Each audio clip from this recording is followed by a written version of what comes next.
Brooke Miller is the owner and director of Brooke Miller Speech Language Pathology. She is a New York State licensed and nationally certified speech language pathologist and has worked in various settings, including private and public schools and private practice. Brooke graduated with the highest honors from the University at Buffalo with a bachelor's degree in early childhood education and a minor in speech language pathology. And later, she received her master's degree in speech language pathology from Adelphi University, where she also graduated with the highest honors. She maintains certification in speech language pathology from the American Speech Language Hearing Association and also holds a permanent certification as a teacher of students with speech and language disabilities. Thank you so much, Brooke, for joining me to talk about speech therapy. We're so happy to have you, so thanks again. Thank you. In your own words, how would you define a speech therapist? Well, I guess I would define a speech therapist as someone who prevents and diagnoses and treats speech and communication disorders in both children and adults. Although, of course, as you take on clients and get to know their families and get to know the clients well, you take on a few more roles, but that's the core of speech therapy and speech pathology. Preventing a person from suffering from whatever issue they're dealing with, diagnosing it, and of course treating it as to the best of your ability. And speech therapy can start at infancy and goes throughout the lifespan, correct? Absolutely, okay. Yeah. So you specifically work with children. I do. So in the context of this interview, we're just going to talk about pediatrics. Okay.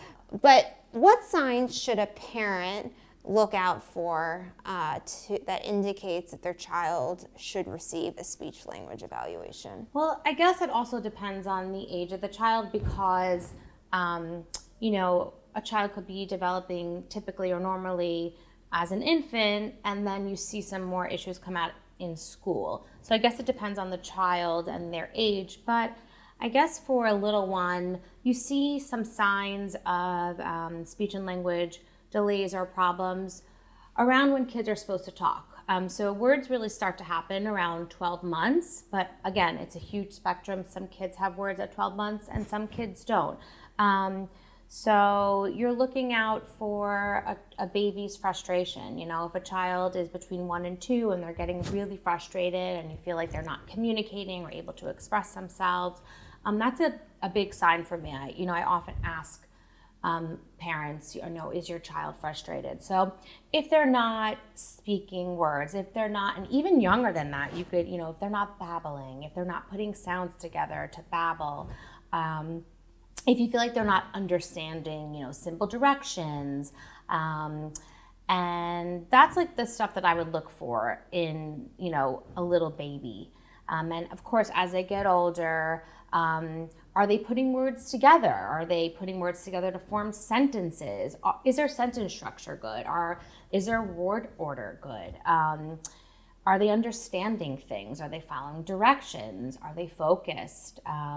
Are they distracted? So these are all things you can look for as a parent. I think once your child gets to school, if they're having issues, the teachers will often bring it up to the parents. But I find that most parents have a gut instinct. It's their kid.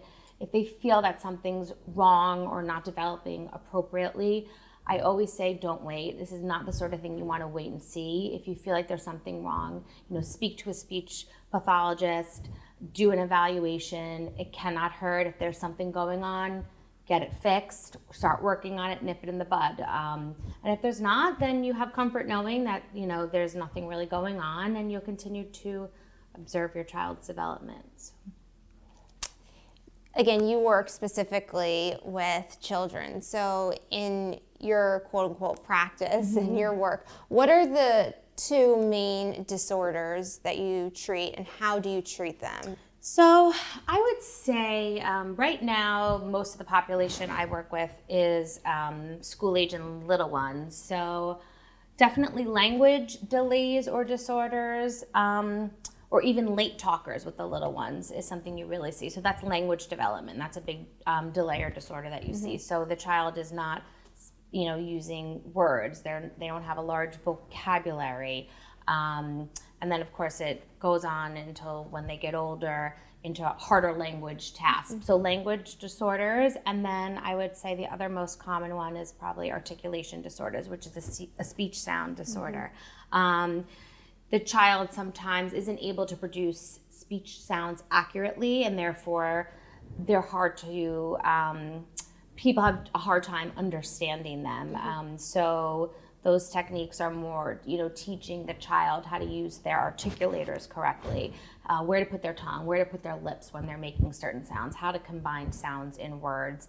And then also within articulation is like speech fluency and tone and volume and just overall prosody. So I would say the two most common are language disorders and articulation disorders. So in your work, what is the biggest social emotional challenge you see in your clients?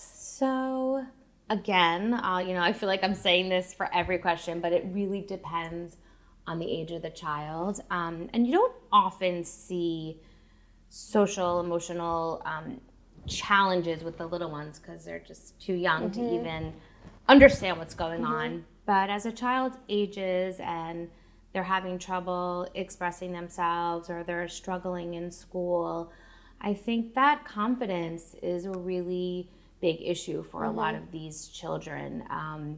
They feel like they're not performing as well as their peers, or they're not being understood, they're not able to express themselves, and they get frustrated, and it affects their confidence.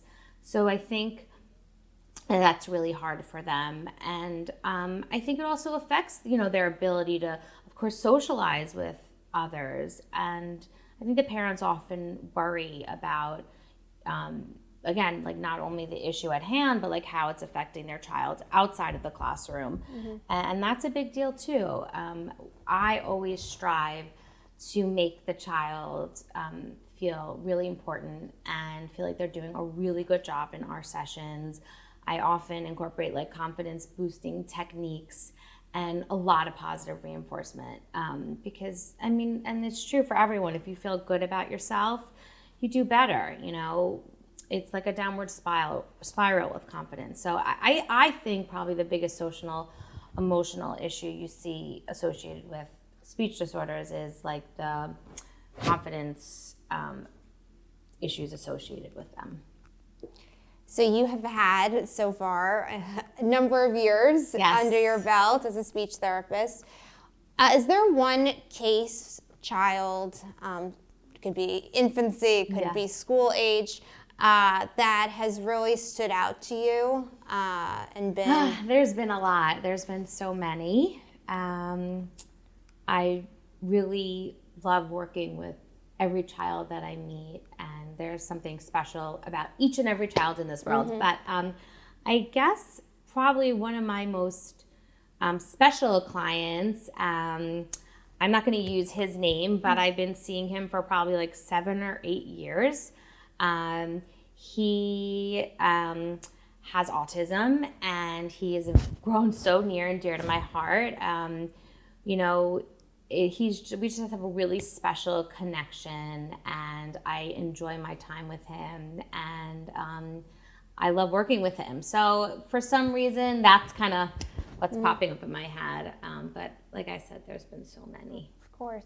So with this one particular kid, how have you seen his language and speech skills improve over the years? Because of his diagnosis, you don't see as much progress as you do with a child who needs a language boost or needs with their articulation. A person with autism has individual challenges totally separate from a typical developing child who needs a little push here and there. But so my goal with him and with other children with autism is to provide them with the best tools that they can use when I'm not there. So to help improve their ability to communicate with others, like even on like a very like simple level. Social stories is something I really use a lot with him. So, you know, when he's feeling a certain way, if he can't tap into his feeling and express himself, hopefully he could tap into our social story that we did that week and remember appropriate things to say at that time. So I think social stories is something we've really worked a lot on. Social stories, it's such an interesting term. Yeah, it is. I mean, they're stories that are about different social settings and different feelings or even places that you may be, and helping the child to have an idea of what they could say or what they can do in those situations. And of course, and I use social stories for a lot of my children. You know, it's not just for him in particular or children with autism. Everyone could benefit from a little help in social situations. But I think that's like one of the big techniques I have used with him throughout the years. What advice would you give to a parent whose child has been recently diagnosed with a speech or language disorder? So a lot of the times after I conduct my evaluations, I have like a summary session with the parents, a Zoom call or a phone call, talking about the results and like plans and recommendations and therapy. But I always try to start off by letting them know that this is okay and you are doing exactly what you need to be doing to help your child. And that's a huge step, because a lot of people and a lot of parents and people in general, they like to put their heads in the sand and ignore the problem. And by getting your child evaluated and getting them the treatment that they need, that's like the biggest step. So I always try to make the parent feel good that they've taken this step and that they've come so far. And I also try to tell them that, listen, therapy is going to help. We're going to get there. And I tell them the importance of consistency, because consistency is so important. And I tell them the importance of they need to work with their children when I'm not there. You know, I often say, I'm like, listen, if you go to the gym once a week, you're not going to see much of an improvement. But if you go to the gym 3 to 5 times a week, you're going to see a lot more improvement. So like if I'm there once or twice a week, we need that extra, you know, parent interaction enforcing to carry over the skills learned. And, you know, I guess the most important thing is that I try to help the parents understand and feel that everything's going to be okay. It's hard to take it all in and ingest all the information. And I also try to encourage them, like, let's take this step by step. Let's take this day by day. Let's not worry about where, you know, he or she is going to be in 6 months and a year. Like, this is where we are now. Let's get to step A, and then we'll go to B, and then we'll go to C. Baby steps. Yes, baby steps. That's like also a big thing that I wanted to mention, is that baby steps are so important. Like, you cannot go from A to Z. You can't in a week, a month, or even 6 months. Baby steps. Like, as long as you're seeing a little progress, that's the best thing you can hope for.